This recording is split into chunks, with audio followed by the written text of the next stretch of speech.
Dear students अस्सलाम वालेकुम। ये आज का आपका test chapter number 15 first half.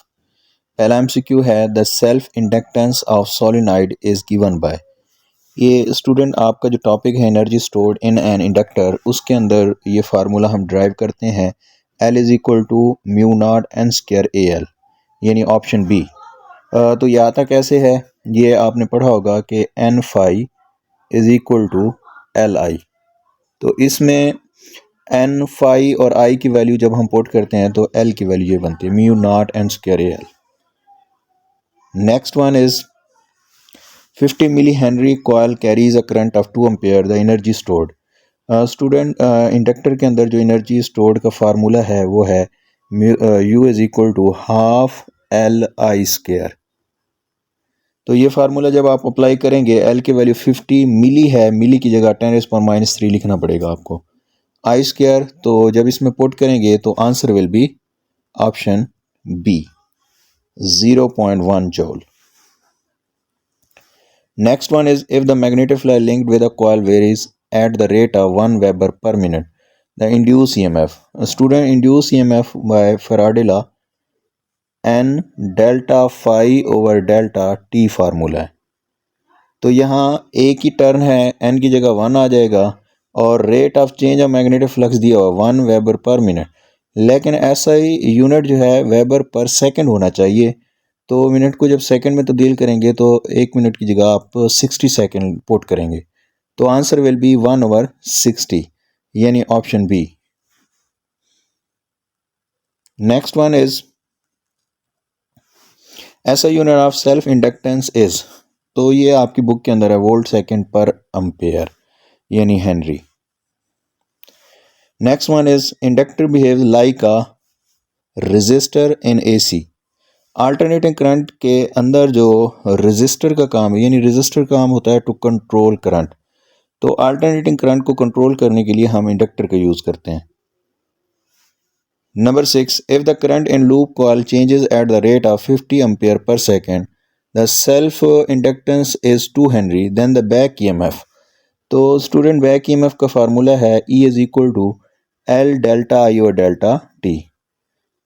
इसको वैसे ये सेल्फ इंड्यूस ईएमएफ का फार्मूला है, समटाइम्स इसको हम बैक ईएमएफ भी कहते हैं क्योंकि ये अपोज कर रही होती है गिवन ईएमएफ को, इसलिए इसको बैक ईएमएफ कहा जाता है।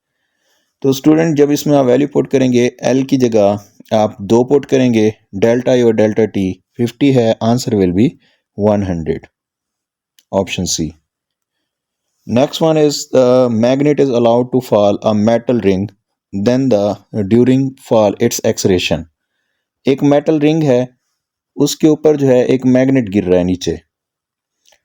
तो मैग्नेट अगर गिर रहा है तो इसकी ये मैग्नेटिक फील्ड लाइंस उसके करीब आ रही हैं, यानी इस रिंग में से मैग्नेटिक फील्ड लाइंस की तादाद बढ़ रही है, मैग्नेटिक फ्लक्स चेंज हो रहा है। तो फैराडे लॉ के मुताबिक अगर मैग्नेटिक फ्लक्स चेंज हो रहा है तो इसमें ईएमएफ इंड्यूस होगी। अब ये जो ईएमएफ इंड्यूस होगी उसकी वजह से करंट इंड्यूस होगा। अब जो करंट इंड्यूस होगा अकॉर्डिंग टू लेंज़ लॉ, वो उसको अपोज करेगा चेंज को, जिसकी वजह से करंट इंड्यूस हो रहा है। चेंज क्या है? मैग्नेट का करीब आना। तो अगर मैग्नेट करीब आ रहा है तो रिंग उसको करीब नहीं आने देगा, यानी अपोज करेगा। जब इसके अंदर अपोजिशन पैदा हो जाएगी तो ये फ्रीली फॉल फिर नहीं रहेगा, तो इसलिए इसका एक्सलेरेशन जो है वो ग्रेविटेशन एक्सलेरेशन से लेस हो जाएगा, वरना ये अंडर ग्रेविटी आ रहा था, लेकिन अब ये लेस देन जी होगा, तो option B. Next one is if the magnetic flux density जो है बी को कहा जाता है, B becomes 3 times the energy stored in an inductor। तो आपने पढ़ा है energy stored is proportional to square of magnetic field. अगर मैग्नेटिक फील्ड कितना 3 टाइम्स हो गई तो ये 9 टाइम हो जाएगी एनर्जी स्टोर्ड, तो option D. Next one is the ratio of change in magnetic flux and total time, यानी डेल्टा फाई और डेल्टा टी की बात कर रहे हैं। तो डेल्टा फाई और डेल्टा टी जो है ये ईएमएफ का फार्मूला, अगर नंबर ऑफ टर्न 1 हो तो option B. Next one is Lenz law represented his law in 1834 book के अंदर लिखा हुआ है, option C. Mutual induction play role in transformer, ये ट्रांसफार्मर का जो वर्किंग प्रिंसिपल है वो म्यूचुअल इंडक्शन है। Number 12, the expression for total work done by the battery to move a charge against an induced EMF. तो जो inductor के अंदर चार्ज को फ्लो कराना होता है ना अगेंस्ट बैक ईएमएफ, तो उसके लिए बैटरी को मुसलसल वर्क करना पड़ता है सोर्स को। तो वो वर्क जो है एनर्जी स्टोर्ड इन इंडक्टर यानी हाफ Li² के बराबर होगा, option D. Mutual inductance of pair of coil is 2 Henry if current in one coil changes at the rate of 10 ampere to 0 in 0.1 second induce EMF। तो mutual induce EMF का formula है E is equal to M delta I over delta T formula. तो M यहाँ पे आपका 2 है और change in current 10 minus 0 minus 10 करेंगे तो माइनस का 10 आएगा। तो यहाँ पहले माइनस भी होता है ना, वो लेंज़ लॉ वाला, तो वो माइनस माइनस प्लस हो जाएगा। तो 10 डिवाइडेड बाई 0.1, तो 100 मल्टीप्लाई 2 कितना हो जाएगा 200।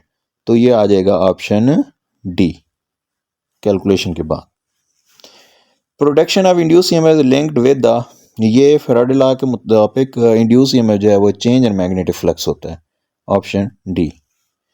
The motional EMF conductor of length L and moving parallel to, अच्छा यहाँ पे पैरेलल है तो इसका मतलब थीटा की वैल्यू 0 होगी और मोशनल ईएमएफ का फार्मूला है V B L sine theta. जब आप साइन थीटा की जगह 0 पुट करेंगे तो हमें पता है साइन 0 0 होता है, तो आंसर विल बी 0। तो इसमें मोशनल ईएमएफ इंड्यूस ही नहीं होगी, option D. Number 16, if the length of 100 centimetre का मतलब है 1 मीटर, ये याद रखें, is moving magnetic field of 2 tesla 30 degree with velocity 1 metre per second, the induce EMF, अभी बताया इंड्यूस ईएमएफ का formula V B L sine theta. तो जब आप यहाँ पे वैल्यूज़ पुट करेंगे, v की जगह 1 आ जाएगा, b की जगह 2 आ जाएगा, l की जगह 1 आ जाएगा, साइन 30 जो है 1/2 होता है, तो आंसर विल बी 1। तो ये आ जाएगा D option. If the coil is wound on an iron core the flux through it will increase, ये बुक के अंदर एनर्जी स्टोर्ड इन इंडक्टर के अंदर लिखा हुआ है कि एनर्जी जो है वो इंक्रीज हो जाएगी। उसके बाद स्टूडेंट्स ये शॉर्ट क्वेश्चन है, इसमें सारे शॉर्ट क्वेश्चन जो है वो आपके एक्सरसाइज में से हैं, तो ये आप देख सकते हैं। नेम द फैक्टर, ये भी आपके टेक्स्ट बुक में से है। Is Lenz law exactly according to law of conservation of energy, yes. तो वो आखिरी पैराग्राफ है लेंज़ लॉ का जिसमें वो बताता है कि अगर हम ये ना कहें कि वो एंटी क्लॉकवाइज या क्लॉकवाइज लें तो फिर हम देखते हैं कि वो वायलेशन हो जाती है law of conservation of energy के, सेल्फ परपेचुएटिंग सिस्टम बन जाता है। अच्छा, उसके बाद if number of turns are double keeping the other factor constant does the self inductance changes, अगर नंबर ऑफ टर्न को हम डबल कर दें तो आपने पढ़ा है, ये ऊपर फार्मूला भी लिखा हुआ है, L is equal to mu not N square AL, ये फार्मूला है। अगर number of turn per unit length है या पर यूनिट एरिया वॉल्यूम, तो यहाँ पे अगर हम इसको कैपिटल N की फॉर्म में लिखेंगे तो नीचे L भी लिखना पड़ेगा। तो नंबर ऑफ टर्न अगर डबल हो जाएंगे तो सेल्फ इंडक्टेंस जो है वो 4 टाइम्स हो जाएगी। तो इसका ये जवाब होगा। तो ये था आपका चैप्टर नंबर 15 का फर्स्ट हाफ। Thank you.